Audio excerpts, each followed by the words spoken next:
ஆண்டவருக்குள் பிரியமான சகோதர சகோதரிகளே, மீண்டுமாய் உங்களை ஆண்டவருடைய பிரசன்னத்திலே சந்திப்பதில் பெருமகிழ்ச்சி அடைகிறோம். Price the Lord. நல்லா இருக்கிறீங்களா? ஆமாம், நல்லா இருப்பீங்கன்னு நினைக்கிறேன். கண்டிப்பாக நல்லா தான் இருக்கணும். அதனால தான் நீங்கள் அடிக்கடி ஆண்டவரை நோக்கி ஓடி வரீங்க. அநேகர் எங்களுக்கு இந்த செய்திகளை எல்லாம் யூடியூப்பில் பார்த்துட்டு அநேகர் நமக்கு இந்த ரெஸ்பான்ஸ் கொடுத்துட்டே இருக்கிறாங்க. நிறைய பலன் ஆண்டவர் எங்களுக்கு கொடுக்கிறார். வார்த்தை எங்களை வல்லமையாய் வழி நடத்துகிறது. ஆண்டவர் எங்களை தொடுகிறார். 2 தினங்களுக்கு முன்பாக ஒரு சகோதரி, அவங்க கத்தோலிக்கர் அல்லாத ஒரு சபையை சார்ந்த ஒரு சகோதரி, அவங்க ஃபோன் பண்ணியிருந்தாங்க. ஃபோன் பண்ணி ஒரு சாட்சியம் சொன்னாங்க. ஒரு பாவம், நம்ம பாவம்னு சொல்கிற ஒரு குறை அவங்கக்கிட்ட இருந்தது. அவங்க அறியாமல் இருந்தது. அவங்க அறியாமல் இருந்திருக்கிறாங்க. இந்த செய்தியின் பொழுது அது அவர்களுக்கு உணர்த்தப்பட்டது. அவங்களுக்கு இது வரைக்கும் பல வருடங்களாக அவங்க பைபிள் வாசிக்கிறாங்க, உபவாசம் இருக்கிறாங்க, அது அவங்களுக்கு தெரியல. அப்போ இந்த ஷார்ட்ஸில் நிறைய ரீல்ஸ்லாம் இப்போ நிறைய பேர் போடுறாங்க. பார்க்குறீங்க தானே? பார்க்குறீங்களா? ஆல்பர்ட் சாமி ரீல்லாம் வர்றார். ரீல் விட்றாருன்னு சொல்லக்கூடாது. நம்ம ரீலெல்லாம் விடலை, நம்ம பைபிள் தான். நிறைய பேர் நினச்சிக்கிறாங்க ஆல்பர்ட் வேறு வேலையே இல்லாமல் இதையே உட்காந்து செய்கிறாரு அப்படின்னு. நான் செய்கிறதில்ல, யாரும் எடுத்து போட்டுக்கிறாங்க. அவங்க போட்டால் அவங்களுக்கு காசு, அவங்களுக்கு காசு. நமக்கு இறைவார்த்தை போகுது, அவ்வளோதான். நமக்கு ஆத்தும ஆதாயம், அவர்களுக்கு துட்டு ஆதாயம். சரி, எப்படியோ ஒரு இடத்துல ஆத்மாவினுடைய அறுவடை நடந்தால் சரி. அதனால் அவர்கள் சொன்ன பொழுது எனக்கு ரொம்ப சந்தோஷமாக இருந்தது. இது மாதிரி நிறைய சாட்சியங்கள் வந்து கொண்டு இருக்கிறது. இந்த இடத்துல கூட எவ்வளோ பேர் வந்திருக்கிறீங்க. இந்த இடத்துல ஜெர்மனியிலேருந்து நமக்கு ஆடியன்ஸ் வந்திருக்கிறாங்க. Price the Lord. ஜெர்மனிலேருந்து வந்திருக்கிறாங்க, நாகர்கோயிலேருந்து வந்திருக்கிறாங்க. பாருங்கள், பல இன்னும் வேறு எங்கேருந்து வந்திருக்கிறாங்கன்னு தெரியல. நான் பார்த்த வரைக்கும் இவங்களை தெரிஞ்சவங்க, அதனால் நான் சொல்லிட்டேன். அஃப்கோர்ஸ் பெட்டவாய் தலையிலேருந்து வந்திருக்கிறாங்க. அதுவும் இப்போ வேறு நாடு மாதிரி தான் இருக்குது. இப்போ அங்கேருந்து வர்றதுன்னா பெரிய ஒரு நாட்டை விட்டு நாடு தாண்டி போகிற மாதிரி தான் இருக்குது. பாருங்கள், இன்றைக்கி நம்ம இந்த பெருவிழாக்கள், நான் நேற்றே சொன்னேன், தூய ஆவியாருக்கு ஒரு விழா எடுக்கிற ஒரு இடம் அருங்கொடை இல்லம். இந்த தூய ஆவியாரை குறித்த ஒரு புரிதல். அதனால தான் இந்த 10 நாளும் நம்ம தூய ஆவியாரை ஏதோ ஒரு ஃபார்மில் பேசிக்கிட்டே இருப்போம். நான் கேட்பேன், இந்த தூய ஆவியார் நமக்கு வேணுமா அப்படின்னு கேட்கும்பொழுது எல்லாரும் வேணும்னு சொல்லுவோம். அப்படி தானே? தூய ஆவியார் வேணுமா? வேணும். எதுக்கு வேணும்? அங்கே தான் பிரச்சனை ஆரம்பிக்குது. இந்த கேள்வி, அடுத்த கேள்வி வேணுமான்னு கேட்டால் அதோடு முடிச்சுக்கணும், மரியாதை அவ்வளவுதான். எதுக்கு வேணும் அப்படின்னு கேட்டுட்டா தான் பதில் மாறும். இடுப்பு வலிக்குது சாமி, ஒன்றும் வேலையே செய்ய முடியல, முட்டி 2 தேஞ்சிருச்சு. ஆவியானவர் வந்து முட்டி வலி, இடுப்பு வலி இதெல்லாம் சரியாக்கிட்டாருன்னா ரொம்ப சந்தோஷமாக இருக்கும். தூய ஆவியாரை குறித்த சரியான புரிதல் நமக்கு வேணும். அதுக்கு தான் இந்த 10 நாட்களும் தூய ஆவியாரை குறித்து நம்ம முன்னையும் பின்னையும் அலசி ஆராய்ந்து பார்க்குறோம். அப்போ தூய ஆவியார் இதெல்லாம் செய்ய மாட்டாரா அப்படின்னு கேட்கக்கூடாது. தூய ஆவியார் கண்டிப்பாக அதெல்லாம் செய்வார். அவர் சுகமளிக்கும் ஆவியாக வருவார். Price the Lord. அவர் குணமாக்குகிற வல்லமையோடு வருவார். அவர்கிட்ட எல்லா வல்லமையும் இருக்குது. யாருக்கு வருவார்? எல்லாத்துக்கிட்டையும் வருவாரா? எல்லாத்துக்கிட்டையும் வர்றதுக்கு அவர் ஆசையாக இருக்கிறார். பைபிளில் பாருங்களேன், பைபிளில் நம்ம இதில் எண்ணிக்கை நூலில் பார்க்குறோம். மோசே என்ன செய்கிறார்? தன்னுடைய பணியை பகிர்ந்து கொடுப்பதற்காக அவர் ஒரு முயற்சி செய்கிறார். எண்ணிக்கை நூலில் 11வது அதிகாரத்தில் நம்ம பார்க்குறோம். மோசே என்ன செய்கிறார்? மக்களின் மூப்பரில் 70 பேரை அழைத்து கூடாரத்தை சுற்றிலும் அவர்களை நிறுத்தி வைத்தார். நிறுத்தி வச்சுட்டு என்ன செய்கிறாரு? அவர் ஜெபிக்கிறாரு. ஆண்டவர் மேகத்தில் இறங்கி வந்து அவரோடு பேசினார். அவரில் இருந்த ஆவியில் கொஞ்சம் எடுத்து 70 மூப்பருக்கு அளித்தார். Price the Lord. பாருங்க, தனித்தனியாக கொடுத்தாருல்ல, அவர்கிட்ட இருந்ததை எடுத்து கொடுக்குறார். பகிர்ந்து கொடுத்துல தான் ஷேரிங் த பவர். இன்னைக்கு ஆயர் தான் ஒரு மறை மாவட்டத்தினுடைய மந்தைகளின் ஆயர் அப்படின்னா அது யாரை குறிக்கிறது? பிஷப். நம்மளுடைய மறை மாவட்டத்தினுடைய ஆயரை தான் குறிக்குது. அப்போ நாங்களாம் யார்? இதே மாதிரி 70 பேர், 70 கணக்கில் வரக்கூடிய ஆட்கள் தான் இந்த குருக்கள். அவருடைய அந்த அதிகாரம், ஆயருடைய அந்த அதிகாரம், ஆயருக்கு கொடுக்கப்பட்ட ஆசீர்வாத அபிஷேகத்தை தான் அவர் எங்களுக்கு பகிர்ந்து கொடுத்து மக்களை மேய்த்து மந்தைகளை கூட்டி சேருங்கன்னு எங்களுக்கு அந்த பணியை கொடுத்துருக்குறாங்க. அப்போ பாருங்கள், அந்த இடத்துல நம்ம பார்க்கக்கூடிய ஒரு அடையாளம், அவர்கள் மேல் ஆவியானவர் இறங்கி வராரு. அவர்கள் இறைவாக்கு உரைத்தனர். அதன் பின் அவர்கள் அப்படி செய்யவில்லை. 2 மனிதர் பாளையத்திலேயே தங்கிவிட்டனர். அவர்கள் மேலேயும் ஆண்டவருடைய ஆவி என்ன செய்தார்? இறங்கி வந்தார். ஒரு இளைஞன் ஓடி வந்து மோசையிடம், எல்தாதும் மேதாதும் பாளையத்தில் இறைவாக்கு உரைக்கின்றனர் என்று சொன்னார். உடனே தேர்ந்தெடுக்கப்பட்டோரில் ஒருவரும் மோசையின் ஊழியரும் நூனின் மைந்தரும் யோசுவா, மோசே என் தலைவரே, மைந்தருமான யோசுவா, மோசே என் தலைவரே, அவர்களை தடுத்து நிறுத்தும் அப்படின்னு சொல்கிறாங்க. அப்போ உடனே மோசே பாருங்கள் எவ்வளோ ஒரு பெரிய நல்ல மனசோடு இருந்தாருன்னா, அவர் சொல்கிறாரு, என்னை முன்னிட்டு நீ பொறாமைப்படுகிறாயா? ஆண்டவரின் மக்கள் அனைவருமே, பார்த்தீங்களா, நல்ல வார்த்தையை கவனிக்கணும், ஆண்டவரின் மக்கள் அனைவருமே இறைவாக்கினராகும்படி ஆண்டவர் அவர்களுக்கு தம் ஆவியை அளிப்பது எத்துணை சிறப்பு. ஹல்லேலூயா, பிரைஸ் தி லார்ட். அப்போ ஆவியானவர் வந்து இவங்களுக்கு தான் கொடுப்பாரு, இவங்கள்கிட்ட தான் அவர் வேலை செய்வார் அப்படின்னு நீங்கள் நினைத்து கொண்டு இருக்கக்கூடாது. ஆவியானவருடைய அடையாளம் பாருங்க, அனைவருமே இறைவாக்கினர் ஆகும்படி, எல்லோரிடத்திலும் இந்த ஆவியானவருடைய அந்த வல்லமை கிடைப்பது எத்தனை சிறப்பு. ஆவியானவரே நினச்சிட்டாருன்னா நான் நினைக்கிறதுக்கு யார் அப்படின்னு சொல்லி ஆண்டவருடைய அடியார் எவ்வளோ அழகாக அதை விளங்க பண்ணுறார். அப்போ இந்த உண்மையை நம்ம கேட்குற போது நாம் புரிந்து கொள்ள வேண்டிய ஒரு விஷயம் என்ன? ஆவியானவர் என் வழியாய் செயலாற்றுவார். ஹல்லேலூயா. என் வழியான்னா யார் வழியா? ஆல்பர்ட் சாமி அவரை தான் சொல்லிக்கிறார் போல இருக்கு. நான் என் வழியான்னு என்ன சொல்கிறேன், நீங்கள் சொல்லுங்கள். அப்போ உங்கள் வழியாகவும் ஆவியானவர் செயலாற்றுவாரா இல்லையா? குட்டி பிள்ளைங்க வழியாகவும் செயலாற்றுவார். அதனால தான் அடுத்து இருக்கிறவரை பார்க்கிற போது அவமானப்படுத்தாத, அடுத்து இருக்கிறவரில் ஆவியானவர் செயலாற்ற முடியும் அப்படின்னா அவர் எப்படி மதிக்கத்தக்கவராக இருக்கிறார். அதனால தான் இன்றைக்கி நம்ம இந்த ஆவியானவரை குறித்த ஒரு சிறப்பான புரிதலை தேடித்தான் நம்ம பயணித்து கொண்டு இருக்கிறோம். இந்த ஆவியானவரை நம்ம எவ்வளவுதான் பயணித்து பார்த்தாலும் முழுசாக புரிஞ்சு கொள்ள முடியாது. ஏன்னா அவருடைய வல்லமையும் அவருடைய செயலாற்றுகிற விதமும் வித்தியாசமானது. மனிதர்கள் புரிந்து கொள்ள முடியாத அளவுக்கு அது மேன்மையானது. அதனால தான் நீங்கள் தாழ்ச்சியோடு நம்ம ஆண்டவருடைய காரியத்தை அணுக வேண்டும். இயேசு ஆண்டவரையே அன்றைக்கு அந்த சமூகம் புரிந்து கொள்ள மறுத்தது. தூய ஆவியாருடைய அவர் வல்லமையோடு செயலாற்றுவதை அங்கிருந்தவர்களால் புரிந்து கொள்ள முடியல. அன்னை மரியாளை இன்றைக்கும் புரிந்து கொள்ள முடியல. அவங்ககிட்டையும் தூய ஆவியானவர் இருக்குன்னு சொல்கிறாங்க, ஆனால் அன்னை மரியாளை புரிந்து கொள்ள முடியல. ஒரு சகோதரி, நல்ல ஒரு தூய ஆவியினுடைய ஒரு வல்லமையோடு வாழக்கூடிய ஒரு குடும்பத்தில் வாழக்கூடிய ஒரு போராட்டத்துக்கு மத்தியிலே போராடி வாழக்கூடிய ஒரு சகோதரி என்கிட்ட சொல்கிறாங்க. கத்தோலிக்கர் அல்லாத ஒரு சகோதரி சொன்னாங்க, ஃபாதர் நீங்கள் மாதாவை பற்றியெல்லாம் நிறையா பேசுகிறீங்க, என்னை சிந்திக்க வச்சிட்டீங்க. நான் நிறையா உட்காந்து யோசிக்கும் போது எனக்கு மனசுக்குள்ளே பட்ட ஒரு விஷயம் இதுதான். நானும் சபைகளுக்கெல்லாம் நிறையா போகிறேன். விபச்சார பெண்ணையெல்லாம் பெருமையாக பேசுகிறாங்க. விபச்சாரத்தில் விபச்சாரிகளாக இருந்து கடவுளுடைய திட்டத்தில் உள்ள நுழைஞ்சவங்க நிறைய பேர் பைபிளில் இருக்கிறாங்க. அவங்களெல்லாம் பாருங்கள், கடவுளின் கருவியாக அவர் செயல்பட்டார் அப்படின்னு பெருமையாக பேசுகிறாங்க. ஆனால் மாதான்னு வரும்போது அவங்க வாயை மூடிக்கிறாங்க, பேச மறுக்கிறாங்க. எதுக்கு இந்த சாப்டரை தொடுவானே, தொடக்கூடாது, தொட்டால் சபைக்கு பிடிக்காது.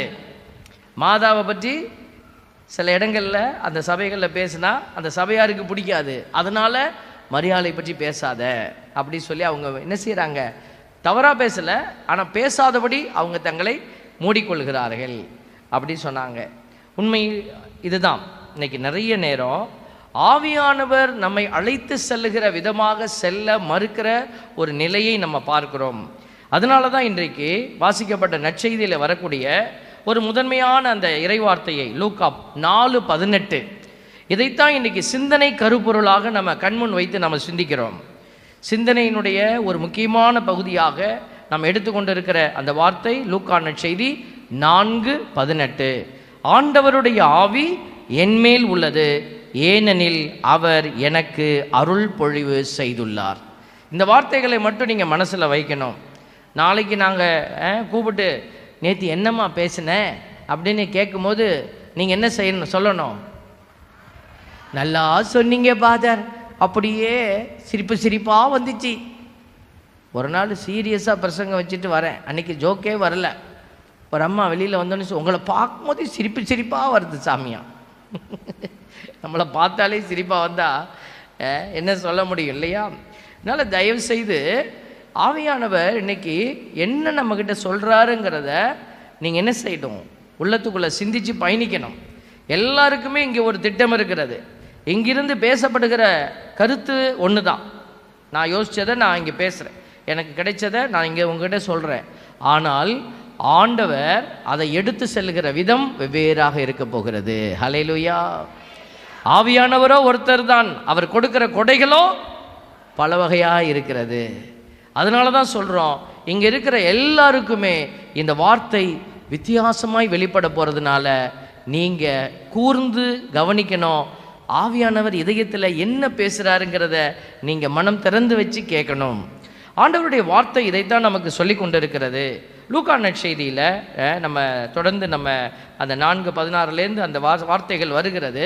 அதில் 18 மட்டும் நம்ம எடுத்து வச்சு சிந்திக்கிறோம். பாருங்களேன், ஏன் நம்ம தூய ஆவியை சிந்திக்க வேண்டும்? முன்னாடியே கேட்டேன், தூய ஆவி வேணுமா? வேணும். இப்போ தூய ஆவி எதற்கு வேணும் அப்படின்னு கேட்குற பொழுது நம்மக்கிட்ட பதில் இல்லை அப்படின்னா நீங்கள் தூய ஆவியை இன்னும் முழுசாக அறியலை அப்படின்னு அர்த்தமாயிடும். அதனால தான் இன்றைக்கி கத்தோலிக்க திரு அவைகளில் இந்த தூய ஆவி மறுக்கப்பட்ட அடையாளமாக இருக்கிறார் அப்படின்னு நான் மட்டும் சொல்லலை, நிறைய இறையியல் வல்லுநர்கள் அதை வெளிப்படுத்திக்கிட்டே தான் இருக்கிறாங்க. தூய ஆவியாருடைய காலத்தில் தான் நம்ம இருக்கிறோம். இப்போ இயேசுவின் காலம் இல்லை, பிதாவின் காலம் இல்லை. பிதாவின் காலம் ஒரு காலமாக இருந்தது, இயேசுவின் காலம் ஒரு காலமாக இருந்தது.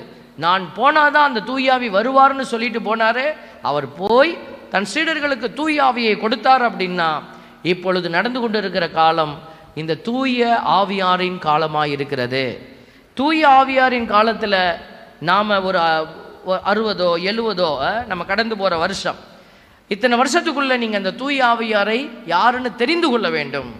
இந்த தூய ஆவியாரை தெரிந்து கொள்ளாமல் நம்ம பொட்டியில் போய் படுத்துடக்கூடாது. Price the Lord. பொட்டியில் போய் படுத்துடக்கூடாது. எந்த பொட்டியில்?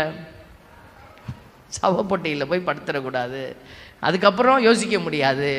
அதனால தான் ஆண்டவர் கொடுத்துருக்கிற உடலும் உள்ளம் அறிவு ஆற்றல் இதெல்லாம் இருக்கும் போதே நீ ஆண்டவரை தேடணும். ஹல்லேலூயா. சிலர் யோசிக்கிறாங்க, எனக்கு இன்னும் நேரம் வரல. ஒரு அம்மா ஒரு பையனை கூட்டிகிட்டு வந்து கம்ப்ளைண்ட் பண்ணுறாங்க. ஒரு வாலிப பையன் உலகத்தில் ஜாலியாக இருக்கணும்னு நினைக்கிற ஒரு மனநிலை. அந்த பையனை கொண்டு ஃபாதர் கோயிலுக்கே வரமாட்டேங்கிறான் ஃபாதர், என்ன ஃபாதர் நீங்களாவது சொல்லுங்கள் ஃபாதர். அப்போ சொன்னால் அந்த பையன் சொல்கிறான், ஃபாதர் எல்லாம் முடிஞ்சு போகிற கேஸ் ஃபாதர், கடவுளை தேடி சீக்கிரமே ஏதாவது பாஸ் ஆகி உள்ளே போகலான்னு நினைக்கிறாங்க. நமக்கெல்லாம் என்ன நேரம் இருக்குது ஃபாதர், நான் பின்னாடி வருவேன். அப்புறம் அவன் பையனுக்கு புரிய வச்சோம். நான் சொன்னேன், நேற்று தான் தம்பி ஒருத்தன் ஆக்சிடெண்ட்டில் செத்து போயிட்டான்ப்பா, அவனுக்கு 18 வயசு தான் ஆகுது. அங்கே கூட முன்னாடி நெஞ்சொலி நான் செத்து போயிட்டான் 22 வயசு அப்படின்னு 4 சொன்னேன். சாமி போதும் சாமி, நாளைக்கே நான் வந்துடுறேன். இதெல்லாம் சொன்னால் தான் நமக்கு புரியும் சில நேரத்தில் இல்லை. அதனால் மனிதனுடைய முடிவை யாருமே கணிக்க முடியாது. அதனால தான் இன்றே மீட்பு நாள், இன்றைக்கி தான் கடைசி நாள். அதான் எங்களுக்கு பூசை வைக்கும் போது சொல்லுவாங்க, இதுதான் நீ வைக்கிற முதல் பூசை, இதுதான் நீ வைக்கிற கடைசி பூசை அப்படின்னு நினச்சிக்கிட்டு பூசையை வை. அப்போ தான் நீ பக்தி ஒழுங்கோடு நீ வைப்ப.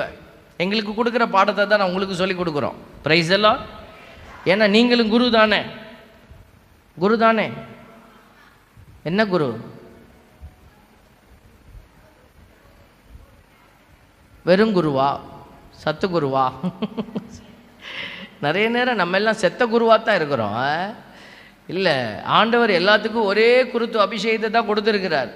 வேலை செய்கிற இந்த பனி குருத்துவத்தை ஏற்றிருக்கிற சாமியார் ஒரு மாதிரி செத்தவன் கையில் வெத்தலை பாக்கு கொடுத்த மாதிரி சொல்லுவாங்கல்ல, அந்த மாதிரி பூசை வச்சு அவங்களுக்கு எவ்வளோ கோவம் வருது. ஒரு இடத்துக்கு போயிருந்தேன். அப்போ அவங்க மக்கள் அந்த ஃபாதரை பற்றி கொஞ்சம் கவலை. ஏன்னா அவர் உற்சாகமாக செயல்படலை. வயசானவங்க அப்படி தான் இருப்பாங்க. என்ன ஃபாதர் ஒன்றும் பங்கே ஒன்றும் தேரலை ஃபாதர் அப்படின்னு. அப்போ பணிக்குருத்துவத்தில் இருக்கிற ஒரு குருவானவர் சரியில்லைன்னா நீங்கள் கமெண்ட் அடிக்கிறீங்களே, பொது குருத்துவத்தில் இருக்கிற நீங்கள் சரியில்லைன்னா உங்களை குறித்து யார் கேள்வி கேட்குறது? ஹல்லேலூயா. நாங்களும் கேட்க முடியல, கேட்டால் அடிக்கிறாங்க. Price the Lord. கொடி ஏற்றுனா ஏற்றணும், இறக்குன்னா இறக்கணும். அருங்குடையில் எனக்கு பிடிச்ச ஒரே ஒரு விஷயம் என்னென்னா, கொடியேற்றுற நிகழ்ச்சி இங்கே இல்லை. அதை ஆரம்பிச்சு வச்சிடாதீங்க சாமி. ஒரு ஊரில் கொடியேற்ற கூப்பிட்டு ஏற்றினோடனே ஒருத்தன் அங்கிட்டு இழுக்கிறான். நான் இறுக்கி பிடிச்சிருக்கேன். நல்ல ஒரே வாசம், சுற்றி நிற்கிறவங்கக்கிட்டெல்லாம் ஒரே வாசம். நீங்கள் ஒன்று சென்ட்டு வாசம் நினச்சிக்காதீங்க, டாஸ்மார்க் வாசம். அதனால் நான் ரொம்ப ஜாக்கிரதையாக நிற்கிறேன். ஏதாவது எக்கு தப்பாக பேசினோம்னா பொடனியில் அடிச்சிடுவான். அதனால் நான் இறுக்கி பிடிச்சிட்டு நிற்கிறேன். எவனோ இழுக்கிறாங்க. ஒருத்தன் சொல்கிறான், பெரிய கெட்ட வார்த்தை சொல்லி, எவனோ பிடிச்சிருக்கான்டா அப்படின்னு. நான் தான் பிடிச்சிருக்கேன், அவனுக்கு தெரியும். பார்த்தீங்களா, சாமியாரை சீண்டி பார்க்குறது. பிசாசு எங்கெல்லாம் வேலை செய்வான் தெரியுங்களா? அப்படி. அப்போ பார்த்தா ஒருத்தன் வந்து காதில் சொல்கிறான், விடுங்க சாமி, இந்த கொடியை 3 தடவை விட்டு விட்டு ஏற்றணுமா. என்ன கேணி ஆடா, தண்ணி இறைக்கிறம்மா. எங்கேயாவது பார்த்துட்டு வந்துடுறது. இதெல்லாம் ஓகே, என்ன பண்ணுறது?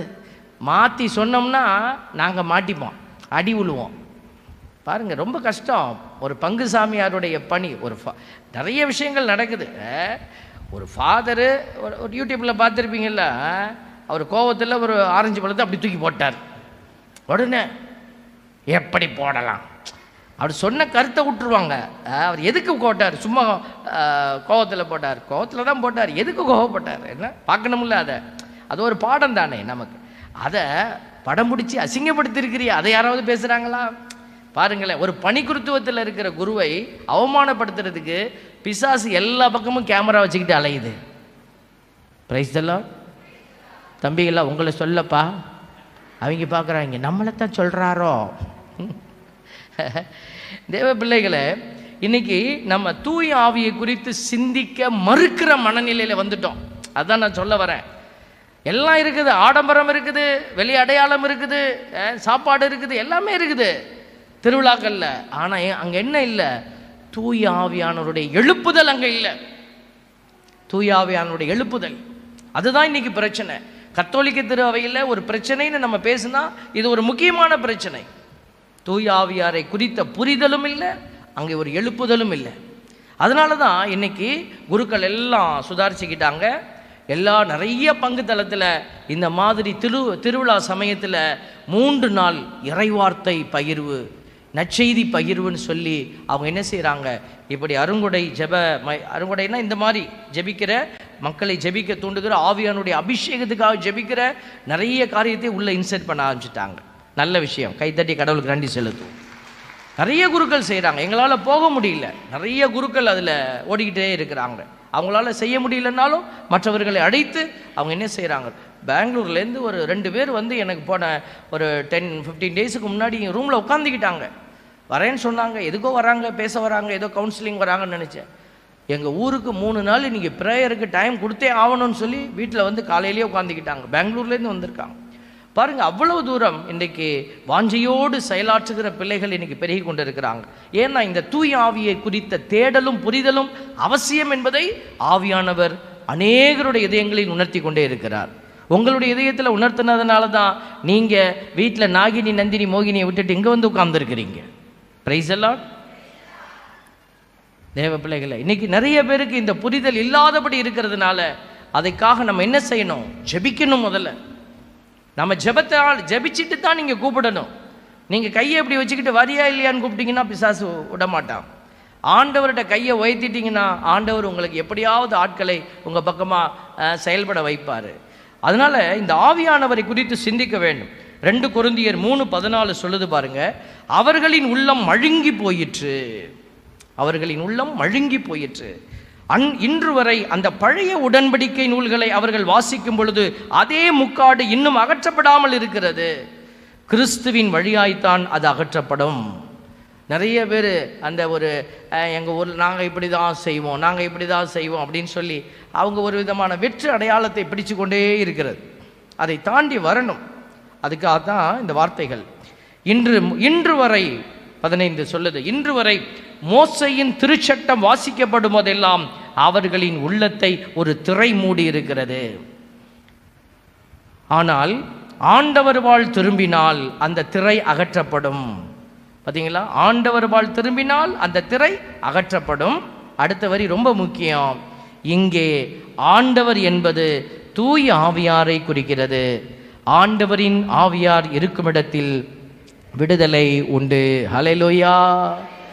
இப்ப புரியுதா நான் சொன்னது? இது ஆவியானவருடைய காலம்.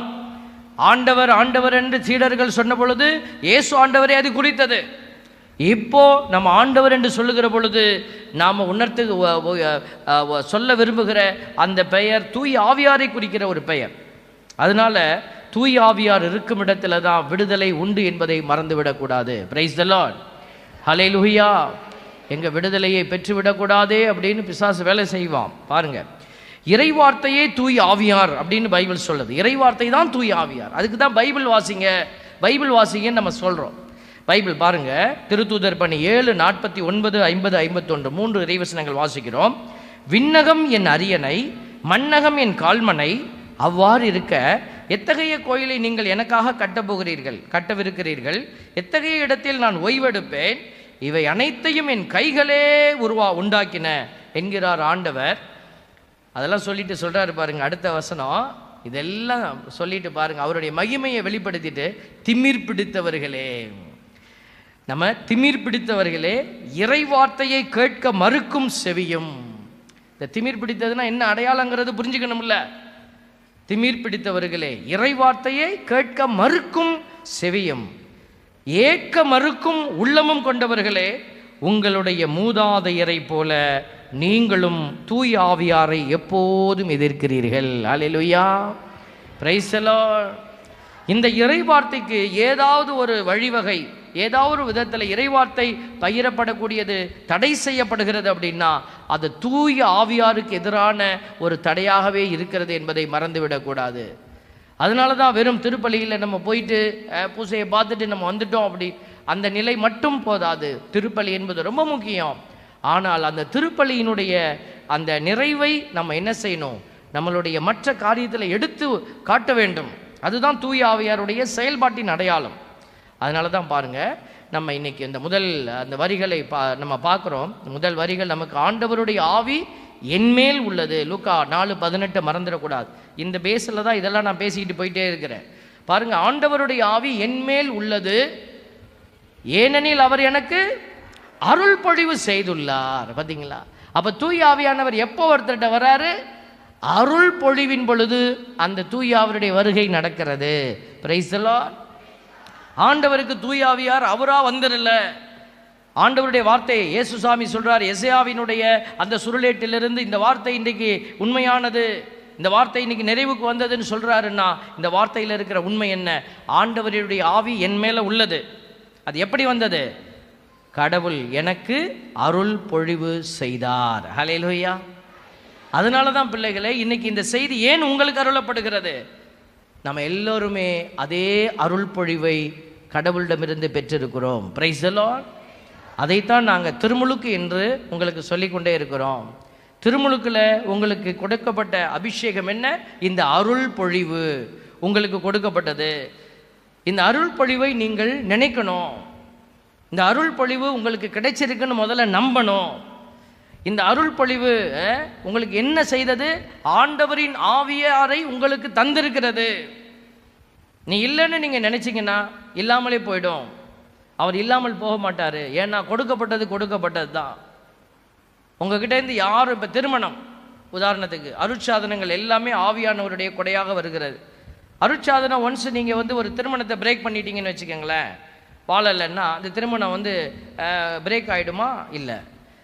சர்ச்சு முறைப்படி ஆண்டவருடைய திருவருட்சாதனத்தினுடைய முறைப்படி அந்த திருமணம் அது பிரேக் பண்ணவே முடியாது. உடைக்கப்பட முடியாத உடைபடாத முத்திரைன்னு சொல்கிறோம். இப்போ சாமியார், நான் இப்போ சாமியாருங்க இருக்கிறாங்க, யாரோ ஒருத்தர் திருமணம் செய்துக்கிட்டு வெளியில் போயிடுறாரு, அவர் குரு இல்லை அப்படின்னு இந்த வேலையை செய்யக்கூடாதுன்னு நிப்பாட்டி வைப்பாங்க. ஆனால் அவர் என்றென்றும் குருவாகவே தான் இருப்பார். Price the Lord. அதனால தான் திருமுழுக்கு கொடுத்தாச்சுன்னா, திருமுழுக்கு நீ ஒழுங்காக கோயிலுக்கு வரல, இந்த கொடா நான் பிடுங்கிக்கிறேன், கடவுள் பிடுங்க மாட்டார். விடுத்த அழைப்பையும் கொடுத்த ஆசீர்வாதத்தையும் அவர் ஒரு நாளும் திரும்ப பெறுவதில்லை. ஹல்லேலூயா, பிரைஸ் தி லார்ட். ஒரு குட்டி பையன் வந்து என்கிட்ட கேட்டான், பிசாசு எல்லாம் பண்ணுதுன்னு சொல்கிறீங்களே, பிசாசுக்கு எல்லாம் தெரியும்னு சொல்கிறீங்களே, ஏன் பிசாசை கடவுள் எல்லாத்தையும் பிடுங்கிக்கிட்டு ஒன்றும் இல்லாமல் விட வேண்டியது தானே? பிசாசுக்கு யார் இவ்வளோ வல்லமையை கொடுத்தா? கடவுள் எல்லாத்துக்கும் லாஜிக் படி தான் செயலாத்துறாரு, பிசாசுக்கு சேர்த்து தான். பிரைஸ் எல்லாம். பிசாசு எப்படி வந்துச்சு? முதல்ல பெரிய வான தூதர், அது அடங்காத நிலையில் பேராசையில் தான் பிசாசா மாறிச்சு. அப்போ கடவுள் அதுக்கு என்ன கொடுத்தாரு? தன் திட்டத்தை எல்லாம் அறிகிற ஆற்றலை கொடுத்திருந்தார். தன்னுடைய செயல்பாட்டை அறிந்து செயல்படுகிற எல்லா வல்லமையும் அதுக்கு கொடுத்திருந்தார். அது பேராசையில் பிசாசா மாறிச்சு. அது கடவுள் பிசாசா மாற்றலை, அதுவாகவே பிசாசா மாறிச்சு. ஆனால் கடவுள் கடவுளாகவே இருக்கிறார். அவர் பிசாசுக்கு கொடுத்த எந்த அதிகாரத்தையும் அவர் திருப்பி பிடுங்கவே இல்லை.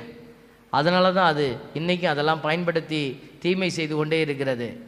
அது பிடுங்கப்படுமா? கண்டிப்பாக ஆண்டவர் பிடுங்குவார். எப்போ பிடுங்குவார்? அவர் வெற்றி வீரராய் வரும் பொழுது பிசாசு சங்கிலிகளில் அடைக்கப்பட்ட அந்த பாதாளங்களுக்குள்ளே தள்ளப்படும். ஒரு நாள் நடக்கும், ஆனால் இப்போ நடக்கலை. ஏன்னா கடவுள் இரக்கத்தோடு இருக்கிறார். தேவ பிள்ளைகளே, அதனால தான் பிள்ளைகளே, நம்மளுடைய ஆசீர்வாதங்கள் ஒரு நாளும் வீணாய் போவதில்லை. ஆண்டவருடைய வார்த்தை சொல்லுகிறது. இந்த திருப்பொழிவை பற்றி நம்ம யோசிச்சு கொண்டிருக்கிறோம். உங்களுக்கும் அந்த திருப்பொழிவு கொடுக்கப்பட்டது. சிஸ்டர்ஸுங்களுக்கு, ஃபாதர்ஸுங்களுக்கு, இவங்களுக்கு தான் திருப்பொழிவு இல்லை. நீங்களும் திருப்பொழிவு பெற்ற பிள்ளைகள். நம்மளுடைய தாவீதினுடைய திருப்பொழிவை எடுத்து நம்ம கொஞ்சம் சிந்திக்கிறோம். 1 சாமுவேல் 16:12 சொல்லுகிறது. 1 சாமுவேல் 16:12 எடுத்து நம்ம பார்க்குறோம். 16வது அதிகாரம் 12-13 எடுத்து வாசிக்கிறோம். ஈசாய் ஆள் அனுப்பி அவனை அழைத்து வந்தார். தாவீதை வந்து வெளியில் அவர் ஆடு மாடு மேய்ச்சிக்கிட்டு இருக்கிறாரு. அந்த கதையெல்லாம் உங்களுக்கு தெரியும். ஆள் அனுப்பி அவரை கூட்டிகிட்டு வராங்க. அப்போது எந்த தோற்றத்தோடு இருந்தார். உடனே ஆண்டவர் வந்து அவனுக்கு சாமுவேல் இறைவாக்கினருக்கு உணர்த்துறாரு. தேர்ந்து கொள்ளப்பட்டவன் இவனே, எழுந்து இவனை திருப்பொழிவு செய். பாருங்க, கடவுள் சொல்கிற ஆர்டர் பார்த்தீங்களா? எழுந்து அவன் மேலே போய் எண்ணெயை ஊற்று அப்படி சொல்லலை. அந்த வார்த்தை பாருங்க, திருப்பொழிவு செய். உடனே சாமுவேல் எண்ணெய் நிறைந்த கொம்பை எடுத்து அவன் சகோதரர் முன்னிலையில் அவனை திருப்பொழிவு செய்தார். அன்று முதல் ஆண்டவரின் ஆவி தாவீதின் மேல் நிறைவாக இருந்தது. ஹல்லேலூயா, பிரைஸ் தி லார்ட். ஒரு முறை அபிஷேகிக்கப்பட்ட பிள்ளைகள், திருப்பொழிவு செய்யப்பட்ட பிள்ளைகளின் மீது ஆவியானவர் ஒட்டிக்கிட்டு இருப்பார், ஓரமாக இருப்பார். இல்லை, இந்த வார்த்தை பாருங்க, நிறைவாக இருந்தார், நிறைவாக இருந்தது. இந்த வார்த்தையை கொஞ்சம் ஒத்து பார்க்குறோம். நிறைவாக ஆவியானவர் வந்து ஆள்பட்டு சாமிக்கு நிறையா வருவாருங்க. அந்த ஃபாதருக்கு வல்லமையாக இருப்பார். நான்லாம் ஜெபிச்சா ஒன்றும் நடக்க மாட்டேங்குதுங்க அப்படின்னு யாரும் சொல்ல முடியாது. ஜெபிச்சு பாருங்க. Praise the lord. ஜெபிச்சிருக்கிறீங்களா? பேய் பிடிச்சவங்களுக்கு ஜெபிச்சு பார்த்துருக்கிறீங்களா? ஜெபிச்சு பாருங்களேன். ஆள் இங்கே ஏதோ சத்தம் கேட்குதுன்னா அங்கேயே நின்றுறாங்க. என்ன சத்தம் அங்கே? ஒரு முறை நம்ம அருங்கொடையில் ஒரு சகோதரி வந்தாங்க. வந்து பேய் பிடிச்சிருக்குன்னு சொல்லி, அது பேய் பிடிக்கிறதெல்லாம் கான்செப்டே ரொம்ப புரிஞ்சிக்க வேண்டிய கான்செப்ட். அது எல்லாருக்கும் பேயெல்லாம் பிடிக்கிறது இல்லை. மனநிலை கோளாறுகள் நிறைய இருக்கிறவங்க, குழப்பத்தில் இருக்கிறவங்க, மன அழுத்தத்தில் இருக்கிறவங்களும் அதே மாதிரி வெளிப்பாடுகளை கொடுத்துட்டே தான் இருப்பாங்க. இதை நம்ம கண்டுபிடிக்கணும். அதை தான் டிசர்ன் த ஸ்பிரிட்னு சொல்லுவாங்க. ஆவியை பகுத்துணரும் ஆற்றல் வேணும். அது யார் கொடுப்பா? அதுவும் இந்த ஆவியானவர் தான் கொடுப்பாரு. வரக்கூடிய மனுஷங்க என்ன மனநிலையோடு வராங்கன்றது உங்களுக்கு தெரியணும். அது சகோதரி வந்து ஒரே போராட்டம். அப்போ பழைய கட்டடம் அங்கே இருந்துச்சு. நம்ம ஊழியர்கள்லாம் அங்கே நின்றுட்டு இருந்தாங்க. நான் அப்போ வந்த வருஷம் புதுசு. நான் அங்கே உட்காந்துருக்கிறேன். சத்தம் கேட்குது அங்கே, ஒரே முறைன்னு சத்தம். நான் எந்திரிச்சு போகல. சரி, யாராவது வந்து சாமியாருக்கு கொஞ்சமாவது வல்லமை இருக்குது, அவர் ஏதாவது ஜெபம் பண்ணுவார்னு நம்மகிட்ட கேட்பாங்கன்னு பார்த்தேன். யாருமே கேட்கல. நம்ம ஊழியர்கள் எல்லாம் அவங்க திறமையை நம்பினாங்க. நல்லது தான், நல்ல விஷயந்தான். நான் அதனால் விட்டுட்டேன். சரி, ஜெபிக்கட்டும், எல்லோரும் முயற்சி பண்ணி பார்க்கட்டும். ஒரு 3/4 மணி நேரம் பெரிய போராட்டமாக இருந்துச்சு. அதுக்கப்புறம் அங்கேருந்து வந்தாங்க. ஃபாதர், ஒன்றும் கிளியர் ஆக மாட்டேங்குது அப்படின்னு வந்து என்கிட்ட சொன்னாங்க. நான் உடனே எந்திரிச்சு வந்தேன். கண்ணை மூடி கையை தூக்குனேன். ஆண்டவரே உதவி செய்யுங்கப்பான்னு கேட்டேன். ஆண்டவர் சொன்னார், அங்கே ஒன்றும் இல்லைடா, அந்த அம்மா சும்மா மன கஷ்டத்தில் வந்து உருண்டு பிறண்டு எக்ஸசைஸ் பண்ணிகிட்டு இருக்கு அப்படின்னார். நான் உடனே கண்ணை திறந்து பார்த்தேன். ஆண்டவர் ஒரு அடையாளத்தை என்னை காட்டினார். மூஞ்சை பார்த்தா தெரியும். திருப்பி கண்ணை மூடினேன். ஆண்டவர் சொன்ன செய்தியை உறுதிப்படுத்தினார். 5 நிமிஷம் கூட இல்லை. நான் சொன்னேன், எல்லோரும் போங்க, அம்மா டயர்டாக இருக்காங்க, போயிடுவாங்க அப்படின்னு சொல்லி நாங்கள் எல்லோரும் போயிட்டோம். அந்த அம்மா கொஞ்ச நேரத்தில் எந்திரிச்சு உட்காந்துக்கிட்டாங்க. எந்திரிச்சு உட்காந்துக்கிட்டு கொஞ்ச நேரம் இப்படி பார்த்தாங்க. அட்டன் பண்ண ஆள் இல்லை, போயிட்டாங்க.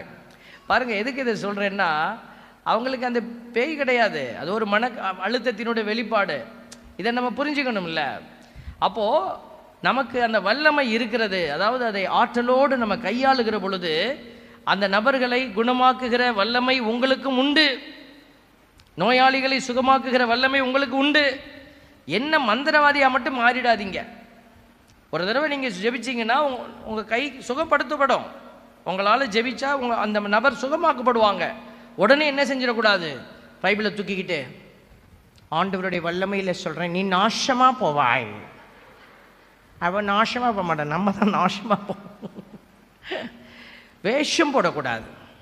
ஆண்டவர் எப்போ யாருமே இல்லாத இடத்துல ஆண்டவர் உங்களுக்கு அந்த அதிகாரத்தை கொடுப்பார் பிள்ளைகளை. அதனால் நம்ம புரிஞ்சு கொள்ளணும். ஒரு இடத்துல இப்படி தான் ஜெபம் பண்ணுறோம், அங்கே தீய ஆவிகளுக்குள்ள இப்படிப்பட்ட பிள்ளைகள் எல்லாம் கண்டுபிடிக்கப்பட்டார்கள். அவங்களுக்காக நாங்கள் தனியாக ஜெபம் பண்ணுறோம். அப்போ ஒருத்தர் என்ன செய்கிறாரு, நான் ஒரு குரு என்கிற அதிகாரத்தோடு நான் நிற்கிறேன். நான் ஜெபிச்சுக்கிட்டு இருக்கிறேன் ஒரு நபருக்காக. இவர் நடுவில் வந்து என்ன செய்கிறாரு, என்னையை தள்ளி விட்டுட்டு அவர் ஜெபிக்கிறாரு. அவர் குரு இல்லை, அவர் ஒரு லேமேன். அவருக்கு கடவுள் கொடுத்துருக்கிற கிருபைகள் இருக்கிறது. ஆனால் ஒரு குருவானவர் ஜெபிச்சுக்கிட்டு இருக்கிற போது அவர் கூட இருந்து பக்கத்தில் இருந்து சப்போர்ட்டிவாக ஜெபிக்கணும், இணைந்து தான் ஜெபிக்கணும். தற்பெருமை அங்கே வைக்கக்கூடாது. அவர் என்ன பண்ணுறாரு, டபக்குன்னு உள்ளே தள்ளிக்கிட்டு வந்து தற்பெருமையை வைக்கிறார். அப்போவே எனக்கு புரிஞ்சிருச்சு, சரி நீ ஜெபிங்க அப்படி சொல்லிட்டு நான் ஒதுங்கி போனேன். அப்படி போய் திரும்பி இன்னொருத்தருக்கு ஜெபிக்க ஆரம்பித்தேன். பாருங்க, மட்டார்னு விழுந்துச்சுங்க அடி. குருசை காணோம், சிலுவையை காணோம், கண்ணாடியை காணோம், ஆளே காணோம். ஆள் அங்கே போய் கிடக்கிறார். அப்புறம் ஆளை தூக்கி பாருங்க. எதுக்கு இதை சொல்லுகிறோம் என்று சொன்னால், ஆவியில் செயல்படுகிற பிள்ளைகள் தாழ்ச்சியோடு இருக்கணும். முதல்ல எதை எப்போ எங்கே செய்யணுங்கிற அந்த அறிவாற்றல் ஆவியானவர் கொடுப்பாரு. எங்கே நீ பேசணும், எங்கே செயல்படணும், இதெல்லாம் இல்லை நம்மக்கிட்ட இல்லைன்னா அந்த ஆவியானவருடைய செயல்பாடு அங்கே குறைவாக இருக்குதுன்னு அர்த்தம். பேச வேண்டிய இடத்துல பேசாமல் நீங்கள் வாயை மூடிக்கிட்டு இருந்தாலும் ஆவியானவர் மிஸ்ஸிங். அளவோடு பேச வேண்டிய இடத்துல நீ அதிகமாக பேசினாலும் மிஸ்ஸிங். அதனால் நீ எப்படி பேசணும், எப்படி செயல்படணுங்கிறத ஆவியானவர் உங்களுக்கு கற்றுக் கொடுப்பார். நம்ம முயற்சி பண்ணணும். தோல்வி அடைகிறது இயல்பு தான், உடனே எல்லாம் வந்துடாது, பர்ஃபெக்ஷன் வந்துடாது. ஆனால் நம்ம மனசுக்குள்ளே கேட்கணும், ஆவியானவர் என்ன சொல்கிறாரு. பிசாசின் ஆவி நம்மக்கிட்ட தற்பெருமையை மேலே வைப்பான். நீ எந்திரி, சும்மா கத்துரு அப்படின்னுவான். எனக்கும் வரும். திடீர்னு ஒரு கோபம் வந்துடும். கோபம் வந்த உடனேயும் ஓங்கி ஒரு அறையை போடுன்னுவான். பிசாசு சொல்லும், கண்ணம் நான் திட்டு அப்படின்னும். நம்ம உடனே யோசிக்கணும், இந்த வார்த்தைகளுக்கு இவர் சொந்தக்காரரா, இந்த வார்த்தையை போடலாமா? ஆவியானவர் சொல்லுவார், அவன் பாவப்பட்ட புள்ள, தெரியாமல் இந்த பாவத்தை செஞ்சு விட்டான், விட்டுட்டியா? ஆவியானவர் இரக்கத்தின் ஆவியானவர் இரக்கத்தை வைப்பார் அந்த இடத்துல. பாருங்க, இப்படி தூய ஆவியாருடைய செயல்பாடுகள் வித்தியாசமாக இருக்கும். அதனால தான் ஆண்டவருடைய வார்த்தை நமக்கு சொல்லப்பட்டிருக்கிறது. இந்த வார்த்தையை நீங்கள் கவனிக்கணும். அவர் மீது நிறைவாக இருந்தது அப்படிங்கிற வார்த்தையை பாருங்க. அதனால தான் சொல்கிறேன், கொஞ்சம் கொஞ்சமாக இது வரதில்லை, ஏதோ கொஞ்சோண்டு என்கிட்ட இருக்கு, இல்லை, நிறைவாக செயல்படும்படி ஆவியானவர் நம்மோடு இருக்கிறார். இந்த வார்த்தையை நியூ அமெரிக்கன் பைபிள், ஒரு பைபிள் வெர்ஷன், இங்கிலீஷில் ஆங்கிலத்தில் ஒரு பைபிள், நியூ அமெரிக்கன் பைபிள்னு ஒரு பைபிள் இருக்குது. அந்த பைபிள் எப்படி எழுதியிருக்கிறாங்கன்னா, the spirit of the lord rushed upon டேவிட்னு போட்டிருக்காங்க. ரஷ்டு பார்த்தீங்கன்னா அப்படியே வேகமாக வந்தார், ரஷ்ஷிங் அப்படின்னு சொல்கிறது. நம்ம ஆர்எஸ்வி பைபிள், நம்ம கேத்தலிக் பைபிள், அதில் பயன்படுத்துகிற ஒரு வார்த்தை பாருங்கள், the lord spirit of the lord came mightily upon David. Mightily வல்லமையாக அப்படின்னு சொல்லி போடப்பட்டிருக்கிறது. இந்த இப்போ வாசிச்ச நம்மளுடைய இந்த பைபிளில் வந்து நிறைவாக அப்படின்னு போட்டிருக்கிறாங்க. பாருங்கள், இதுக்கு எத்தனை அர்த்தம் இருக்கிறது. ஆக்சுவல் வேர்டு நம்மளுடைய புதிய ஏற்பாட்டு கிரேக்க மொழியில் என்ன வார்த்தை பயன்படுத்தியிருக்கிறாங்கன்னா சலாக் அப்படின்னு எழுதியிருக்கிறாங்க. சலாக் அப்படின்னு சொல்லி ஒரு வார்த்தையை பயன்படுத்தி இருக்கிறாங்க. அந்த வார்த்தைக்கு என்ன அர்த்தம்? Break out, mightily come, go over அப்படின்னு நிறைய அர்த்தங்கள் அதுக்கு இருக்கிறது. அப்போ பாருங்கள், இந்த பழைய ஏற்பாட்டில் இந்த திருப்பொழிவு அப்படிங்கிற வார்த்தை தூய ஆவியாரின் வருகையை உறுதி செய்கிறது, சிறப்பான செயல்பாடு அவர்களுக்கு வைக்கப்பட்டிருக்கிறது என்பதையும் உறுதி செய்கிறது. Price the Lord. ரெண்டுமே உறுதி செய்யப்படுகிறது. இப்போ உங்ககிட்ட வந்த தூய ஆவியாருடைய வருகை, அருள் பொழிவு உங்களுக்கு நடந்துச்சு. அப்போ அந்த அருள் பொழிவு காட்டுகிற அடையாளங்கள் என்ன? தூய ஆவியார் உங்ககிட்ட வந்திருக்கிறாருன்னு ஒரு உறுதி. ரெண்டாவது, அவர் சும்மா வரல, உங்ககிட்ட ஏதோ திட்டத்தோடு வந்திருக்கிறார். இந்த இரண்டையும் நம்ம புரிஞ்சு கொள்ளணும். அப்போ தான் அந்த வெளிப்பாடு முழுமையாக இருக்கும். பாருங்க, 1 கொரிந்தியர் 12:7 வாசிங்க. 1 கொரிந்தியர் 12:7 என்ன சொல்லுது? தூய ஆவியார் எதற்காக நம்மகிட்ட வராரு அப்படின்னு சொல்லப்பட்டிருக்கிறது. பொது நன்மைக்காகவே தூய ஆவியாரின் செயல்பாடுகள் ஒவ்வொருவரிலும் வெளிப்படுகிறது. Price the Lord. இதை நல்லா தியானிக்கணும். நம்மகிட்ட பொது நன்மையினுடைய வெளிப்பாடு இல்லை அப்படின்னா அது தூய ஆவியாரால் நடத்தப்படுகிற செயல் அல்ல. நல்லா கவனிச்சிக்கணும். நிறைய அதிசயங்கள் நடக்குது. எப்படி ஃபாதர் அதை அளந்து பார்க்கறது? இது கடவுள் தான் செய்கிறாரா, இது பிசாசு செய்தா, இது தற்பெருமையின் ஆவியா, எப்படி கண்டுபிடிக்கிறது? பொது நன்மை அந்த இடத்துல இல்லை, பொது நன்மைக்கான வெளிப்பாடு அந்த இடத்துல இல்லை அப்படின்னா அது தூய ஆவியாருடைய செயல்பாடு அல்ல. Price the Lord. இப்போ நாங்கள் ஒரு பொது பங்கு தளத்தில் இந்த மாதிரி செயல்படக்கூடிய இல்லங்களில் நாங்கள் ஒருத்தரை அங்கீகரிப்போம், ஒருத்தரை அங்கீகரிக்க மாட்டோம். அப்போ நாங்கள் பார்க்குற அளவுகோல் என்ன அப்படின்னா, இவர் பொது நன்மைக்காக நிற்கிறாரு, அங்கீகரிக்கிறோம். இவர் சுயநலத்துக்காக நிற்கிறாரு, இவர் அங்கீகரிக்க முடியாது. இப்படித்தான் ஒருத்தரை அங்கீகரிப்பதும் அங்கீகாரத்தை பிடுங்குவதும் நடக்கிறது. இது நேர்மையாக நான் சொல்கிறேன். இதில் இப்போ நான் ஒழுங்காக இல்லைன்னு வச்சுக்கோங்க, நான் ஒழுங்காக இருந்தால் தான் இந்த அளவீடு. நான் ஒழுங்காக இல்லை அப்படின்னா, தூயாவி என்கிட்ட இல்லைன்னா, செயல்படலை, நான் மறுக்கிறேன் அப்படின்னா நான் தப்பாக ஆர்டர் பண்ணுவேன்.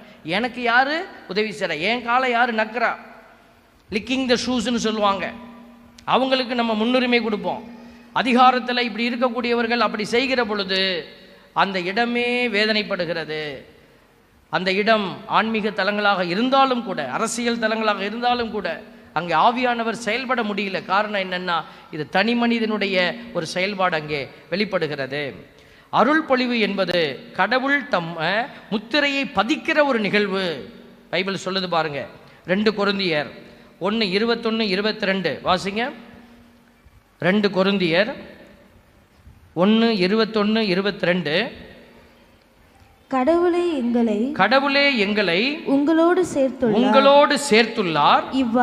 இவ்வாறு கிறிஸ்துவோடு நமக்கு இருக்கும் உறவை அவர் உறுதிப்படுத்துகிறார். அவரே நமக்கு அருள் பொழிவு செய்துள்ளார். அவரே நம் மீட்பை உறுதிப்படுத்தும் அடையாளமாக தூய ஆவியை நம் உள்ளத்தில் பொழிந்து நம் மீது தம் முத்திரையை பதித்தார். ஹல்லேலூயா. Price the Lord. ஆண்டவர் அவருடைய முத்திரையை உங்கள் மீது எப்பொழுது பதித்தார்? சின்ன பிள்ளைகளுக்கு கேள்வி கேட்கிற மாதிரி கேட்கணும். திருமுழுக்கின் பொழுது, பேப்டிசத்தின் போது ஆவியானவருடைய கொடையை உங்களுக்கு நிறைவாக பொழிந்து, பாருங்க, நிறைவாக பொழிந்து அவர் என்ன செய்தார்? அவருடைய முத்திரையை பதித்து வச்சிருக்கிறாரு. இன்னைக்கு நிறைய பேப்டிசம் திருமுழுக்குகள் உள்ள வந்துகிட்டு இருக்குது. இப்படி எடுக்கணும், இந்த திருமுழுக்கு தான் சரி, அந்த திருமுழுக்கு தான் சரின்னு. நீங்க எங்க வேணாலும் போங்க, அதை பத்தி எங்களுக்கு கவலை இல்லை. ஆனால் சொல்ல வேண்டியதை சொல்லிவிடுகிறோம். நீ எந்த இடத்தில் தெரிந்தெடுக்கப்பட்டாயோ அந்த இடத்திலே உனக்கு கிடைக்கிற ஒரு திருமுழுக்கு தான் ஆண்டவர் உனக்கு வழங்குகிற திருமுழுக்கு. Price the Lord. நம்ம இந்த சபை அந்த சபை இந்த இதுன்னு பார்க்க தேவையில்லை. நீங்கள் கடவுள் உங்களை ஒரு இடத்துல அழைச்சி அந்த இடத்துல திருமுழுக்கு கொடுக்குறாருன்னா அதுதான் உண்மையான திருமுழுக்கு. கத்தோலிக்க திருவையில் நீங்கள் பிறந்து வளர்ந்த பிள்ளையாக இருக்கிறீங்கன்னா இங்கே பெற்றுக்கொண்ட திருமுழுக்கு உண்மையான திருமுழுக்கு. இந்த திருமுழுக்கை நீங்கள் முத்திரையை நீங்கள் அழிச்சிட்டு தான் இன்னொரு திருமுழுக்குள்ளே போக முடியும். இந்த முத்திரையை வச்சுக்கிட்டு இன்னொரு முத்திரையை அது மேலே வைக்க முடியாது. அப்போ பிசாசு செய்கிற ஒரு காரியம் என்னன்னா, உன்னுடைய முத்திரையை அழிப்பது, கடவுள் உனக்கு கொடுத்த அடையாளத்தை அழிப்பது. அதனால் இந்த அருமையான காரியத்தை எல்லாம் நம்ம புரிந்து கொள்ள வேண்டும். இந்த அடையாளங்களில் நம்ம பார்க்கக்கூடிய ஒரு காரியம் என்னென்னா, வல்லமை பெறுவது, சாட்சிகளாய் மாறுவது. தூயாவியாருடைய கிருபை நமக்கு கிடைக்கிற போது நமக்கு கிடைக்கிற 2 அடையாளங்கள், வல்லமை பெறுவது, சாட்சியாய் மாறுவது. திருத்துதர் பணி 1:5 1:5 8 என்ன சொல்லுது பாருங்க. யோவான் தண்ணீரால் திருமுழுக்கு கொடுத்தார், நீங்களோ இன்னும் சில நாட்களில் தூய ஆவியால் திருமுழுக்கு பெறுவீர்கள் என்று கூறினார். 8வது இறைவசனம், ஆனால் தூய ஆவி உங்களிடம் வரும்போது நீங்கள் கடவுளது வல்லமையை பெற்று எருசலேமிலும் யூதேயா சமாரியா முழுவதிலும் உலகின் கடையெல்லை வரைக்கும் சாட்சிகள், எனக்கு சாட்சிகளாயிருப்பீர்கள் என்றார். சரிங்களா? அப்போ ஆண்டவர் கொடுக்கிற 2 காரியம், வல்லமையை கொடுக்கிறாரு, உங்களை சாட்சியாய் மாற்றுறாரு. பிரைஸ் தி லார்ட், ஹல்லேலூயா.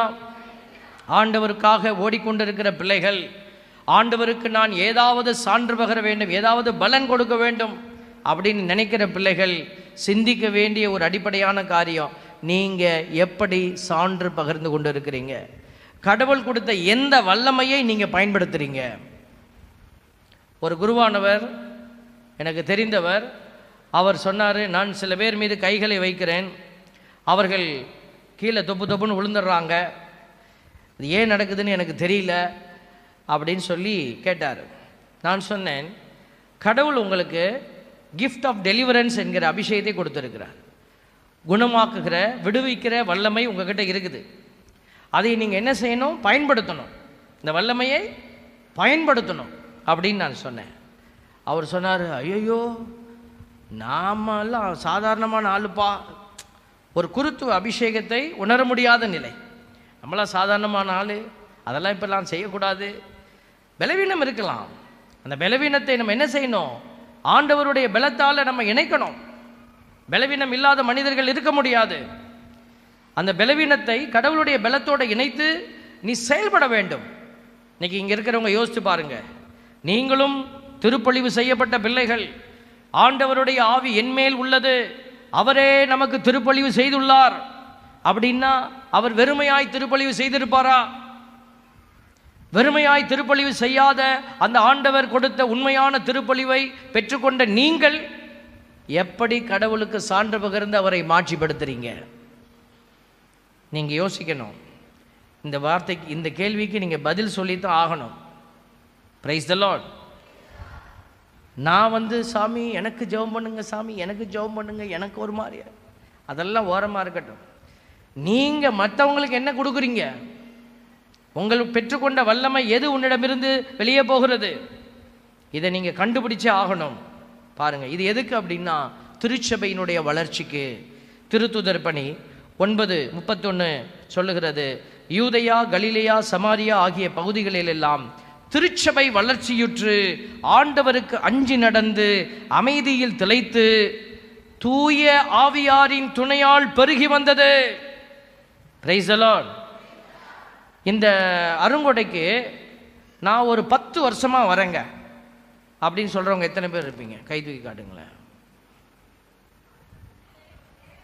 இல்லை, நான் குறைஞ்சது கேட்குறேன். ஒரு 10 வருஷமாக நான் வந்துக்கிட்டு இருக்கிறேன்.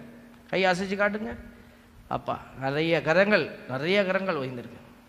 10 வருஷமாக நீங்கள் வரீங்க. உங்களால் எத்தனை பேர் வராங்க இங்கே?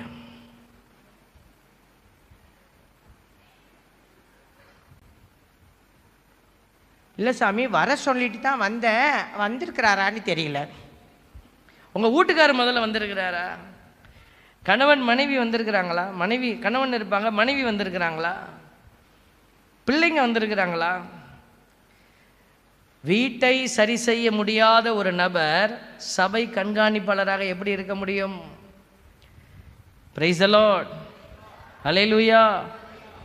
அதனால தான் பவுலடியார் சொன்னார், இந்த மாதிரி கேள்விக்கெல்லாம் எவனாவது கிறுக்கு பைய கேட்பான், அதனால் இந்த மாதிரி கேள்விக்கெல்லாம் உன்னால் பதில் சொல்ல முடியாது, அதனால் கல்யாணமே பண்ணாமல் பேசாமல் இருந்துருன்னாரு.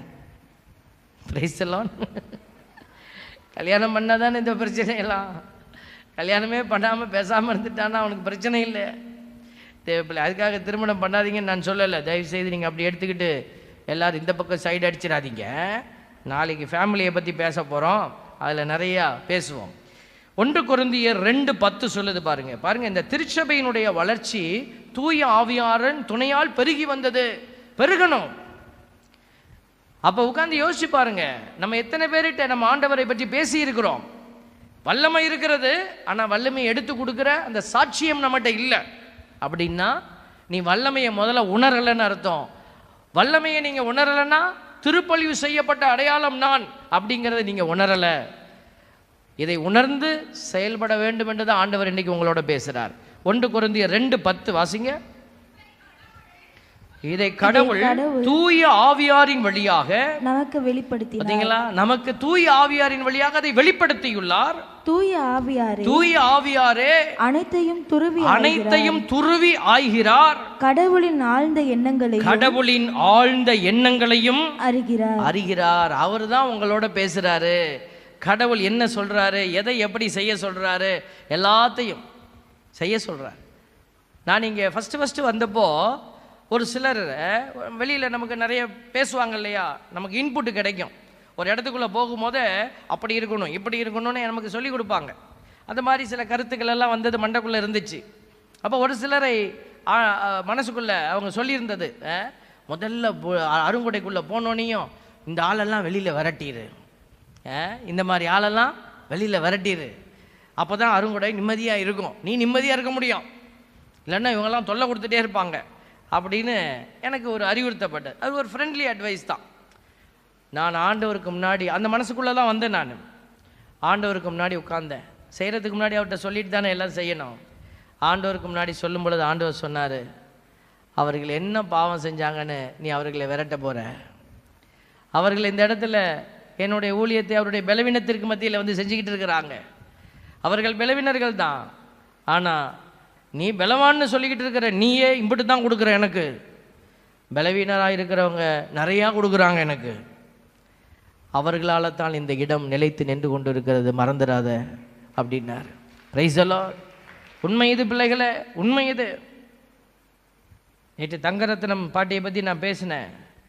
ஒரு முறை அதிகாலை நேரம் நான் சென்னைக்கு ப்ரீச்சிங் போயிட்டு நான் அதிகாலை நேரம் வந்து இறங்கி உள்ளே வந்தேன்.